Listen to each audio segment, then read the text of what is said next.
పోన్సు పిలాతు తీర్పు, నీ అంతరాత్మ స్థితి, సత్యం తెలిసి కూడా మౌనంగా ఉండడం, లోకపు భయం, బాధ్యతారహితం, చేతులు కడుక్కోవడం. పిత, పుత్ర, పవిత్రాత్మ నామమున ఆమెన్. ఈరోజు మనము అత్యంత బాధాకరం, పోన్సు పిలాతుకు సత్యం తెలిసి కూడా కేవలం లోకపు మనుషులకు భయపడి తన పదవి కోసం ఒక నిరపరాధిని మరణానికి అప్పగించిన పోన్సు పిలాతు. అందుకనే చరిత్రలో ఒక అపరాధిగా మిగిలిపోయాడు. యేసులో ఏ తప్పు లేదని ఆయనకు తెలుసు. తన భార్య కూడా హెచ్చరించింది. స్వయంగా తనే సత్యం అంటే ఏమిటి అని అడిగాడు. కానీ చివరికి చేతులు కడుక్కొని యేసుకు శిక్ష వేశాడు. ఇది కేవలం తన కుర్చీ కోసమే, తన పదవి కోసమే. పిలాతు వలె మనం కూడా మన చుట్టూ అన్యాయం జరుగుతున్న మౌనంగా ఉండి చేతులు కడుక్కున్న క్షణాలు ఎన్నో ఉన్నాయి. నీవు నీ అంతరాత్మను చంపుకొని లోకాన్ని మెప్పించాలని చూస్తున్నావేమో. దేవుని శిక్ష చాలా దారుణంగా ఉంటుంది. మనం పేరుకే సత్యం వైపు నిలబడుతున్నామని చెప్తాం, కానీ మన చుట్టూ అన్యాయం జరుగుతున్నప్పుడు మౌనంగా ఉంటున్నాం అంటే ఆ అన్యాయంలో మనం కూడా భాగస్థులైనట్టే లెక్క. సత్యం తెలుసు కానీ ధైర్యం లేదు. పిలాతు యేసుని విచారించినప్పుడు ఆయనలో ఏ తప్పు లేదని 3 సార్లు ప్రకటించాడు. కానీ లోకపు ఒత్తిడి వలన లోకం ముందు మోకరిల్లాడు. సత్యం తెలియకపోవటం అజ్ఞానం, సత్యం తెలిసి కూడా దాన్ని సమర్థించటం పెరిగితనం. సత్యం అంటే ఏమిటి అని పిలాతు అడిగాడు, కానీ తన ముందు సాక్షాత్తు సత్యస్వరూపుడు ఉన్నా గుర్తించలేకపోయాడు. మనుషుల భయం, పదవి పిచ్చి. యూదులు నీవు ఇతడిని విడిచిపెట్టిన ఎడల కైసరుకు స్నేహితుడవు కావు అని బెదిరించగానే పిలాతు లొంగిపోయాడు. లోకం ఏమనుకుంటుందో అని భయపడేవాడు ఎప్పటికీ దేవుని బిడ్డ కాలేడు. నీ పదవి పోతుందా, నీ పేరు పాడవుతుందనా, దేనికోసం సత్యాన్ని తాకట్టు పెడుతున్నావు? అన్యాయం పట్ల మౌనంగా ఉంటున్నావు. పిలాతు నీళ్లు తెప్పించుకొని చేతులు కడుక్కున్నాడు. కానీ నీళ్లతో చేతులు కడుక్కోవచ్చు, కానీ మనస్సు మీద పడిన రక్తపు మరకలను కడుక్కోలేము కదా.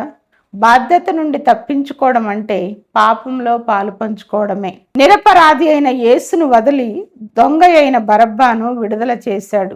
నేడు సమాజం కూడా అంతే. నీతిమంతులను సిలువ వేస్తుంది, అవినీతి పరులకు జై కొడుతుంది. నువ్వు ఎవరి పక్షాన ఉన్నావు? మెజారిటీగా ఉన్న అన్యాయపు ప్రజల వైపా, లేక ఒంటరిగా నిలబడిన సత్యం వైపా? ఈ తపస్కాలంలో నీ హృదయంలో ఉన్న పిలాతును చంపివేయి. లోకానికి భయపడటం ఆపు, దేవుని నీతి కోసం నిలబడు. చివరి హెచ్చరిక, పిలాతు భార్య కళ మరియు మన మొండితనం. పిలాతు తీర్పు తీర్చుటకు సింహాసనం మీద కూర్చున్నప్పుడు ఒక చిన్న చీటీ వచ్చింది. అది ఒక హెచ్చరిక, తన భార్య ద్వారా దేవుడు పంపిన లాస్ట్ వార్నింగ్. దాన్ని చదివిన తర్వాత కూడా పిలాతు ఎందుకు వెనక్కి తగ్గాడు? పదవి కోసం, మనుషుల భయం కోసం. దేవుడు మనల్ని తప్పు చేయకుండా ఆపడానికి ఎన్నోసార్లు ఎవరి ద్వారానో మాట్లాడుతూనే ఉంటాడు. కానీ మనం మన ఇమేజ్ కోసం ఆ స్వరాన్ని వినం, కాగా దాన్ని నొక్కేస్తాం. నీవు కూడా దేవుని హెచ్చరికలను చెత్తబుట్టల్లో వేస్తున్నావేమో. నీ అంతరాత్మ ద్వారా దేవుడు ఇచ్చే అలర్ట్ వార్నింగ్ని గుర్తించి మన నిర్ణయాలను అప్పుడప్పుడు మార్చుకోవాలి. పిలాతు భార్య కళ దేవుని కనికరం. ఆమె కలగని ఆ నీతిమంతుని జోలికి వెళ్ళొద్దు అని పిలాతుకు కబురు పంపింది. దేవుడు పిలాతును శిక్షించాలని పోలేదు, అతడు తప్పు చేయకుండా ఆపాలని అనుకున్నాడు. అందుకే అన్య మతస్థురాలైన తన భార్య ద్వారా మాట్లాడాడు. దేవుడు నీతో కూడా, నీకు నచ్చని వారి ద్వారా కూడా మాట్లాడతాడు. గమనించు, నెగటివ్గా తీసుకోవద్దు. నీ తప్పును ఎవరైనా ఎత్తి చూపినప్పుడు వారి మీద కోపపడకు. అది దేవుడు పంపిన హెచ్చరిక అని గుర్తించు. లోకపు గోల, దేవుని మెల్లని స్వరం. పిలాతు ముందు 2 శబ్దాలు ఉన్నాయి. ఒకటి తన భార్య పంపిన మెల్లని స్వరం, రెండోది బయట జనం చేస్తున్న భయంకరమైన అరుపులు. నీవు లోకపు అరుపులకు విలువ ఇస్తే దేవుని హెచ్చరికను వినలేవు. పిలాతుకు తన కుర్చీ ముఖ్యం అనిపించింది, అందుకే ఆ సత్యాన్ని తొక్కేశాడు. నీ పదవి కోసం, నీ పేరు కోసం నీతిని వదిలేస్తున్నావేమో గమనించు. పిలాతు ఆ హెచ్చరికను నిర్లక్ష్యం చేశాడు. ఫలితంగా చరిత్రలో ఆయన ఒక అపరాధిగా మిగిలిపోయాడు. దేవుడు నిన్ను హెచ్చిస్తున్నాడంటే ఆయన నిన్ను ప్రేమిస్తున్నాడని అర్థం. ఆ హెచ్చరికను దాటి వెళ్తే ఆ తర్వాత వచ్చే పరిణామాలకు నీవే బాధ్యుడవు. చేతులు కడుక్కుంటే సరిపోదు, హృదయం మార్చుకోవాలి. దేవుడు నీతో బైబిల్ ద్వారా మాట్లాడతాడు, నీ అంతరాత్మ ద్వారా మాట్లాడతాడు, నీ కుటుంబ సభ్యుల ద్వారా మాట్లాడతాడు. నీవు వాళ్ళన్నిటినీ మ్యూట్లో పెట్టి నీవు భక్తి చేసిన, భక్తిపరుడుగా మెలిగిన వేస్ట్. ప్రార్థన. ప్రభువా, సత్యం తెలిసి కూడా లోకానికి భయపడి రాజీ పడే మనస్తత్వం నుండి నాకు విడుదల ఇవ్వండి. అన్యాయం జరుగుతున్నప్పుడు మౌనంగా ఉండకుండా ధైర్యంగా నీతి పక్షాన నిలబడే బలాన్ని నాకు ప్రసాదించు.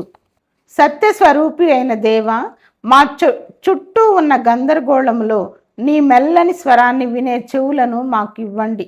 మా కుటుంబ సభ్యులు లేదా మా అంతరాత్మ లేదా పరిశుద్ధ గ్రంథము ద్వారా నీవిచ్చే హెచ్చరికలను నిర్లక్ష్యం చేయకుండా మా తప్పులను సరిదిద్దుకునే ధైర్యాన్ని ప్రసాదించండి.